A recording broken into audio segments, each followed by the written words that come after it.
Contoh kita buat rumah, spek dia tu mengikut apa yang Islam nak.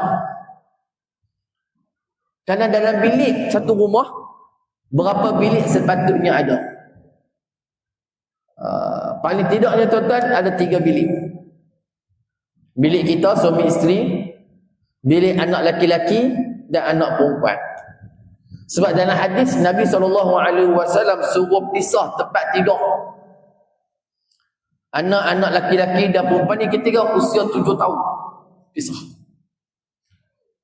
Tapi kalau rumah kita ada 2 bilik, kita bagi bilik kepada anak perempuan. Anak lelaki tak apa, dia tidur luar. Tapi kena pisah. Pisah. Sebab apa Nabi suruh pisah? Sebab salah satunya tuan-tuan, nak mengelak daripada berlaku perkara-perkara yang tak diingini. Pisah tempat tidur. Mana anak perempuan kita, dia nak salin baju, dia senang. Dia nak duduk dalam bilik tu, mungkin dia nak pakai, dia tak buka tudung dia. Walaupun mungkinlah sesama adik-beradik ni aurat daripada pusat sampai ke lutut, tapi dia nak dapat keselesaan dia tu, dia nak tidur, mungkin dia tertidur terselak. Jadi bila mana duduk dalam bilik, terpeliharalah segala auratnya.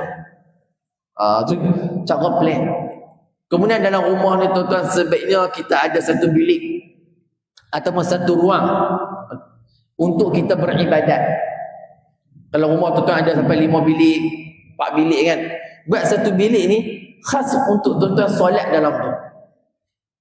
Ataupun kita buat satu ruang, kita semayang tahajud dekat situ, kita qiyamul lail dekat situ, kita baca Quran dekat situ. Buat macam tu.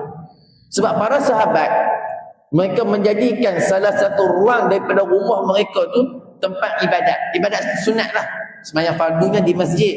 Tapi contoh nak semayang sunat, ibadat-ibadat sunat, baca Quran, zikrullah, dia akan buat satu tempat khas.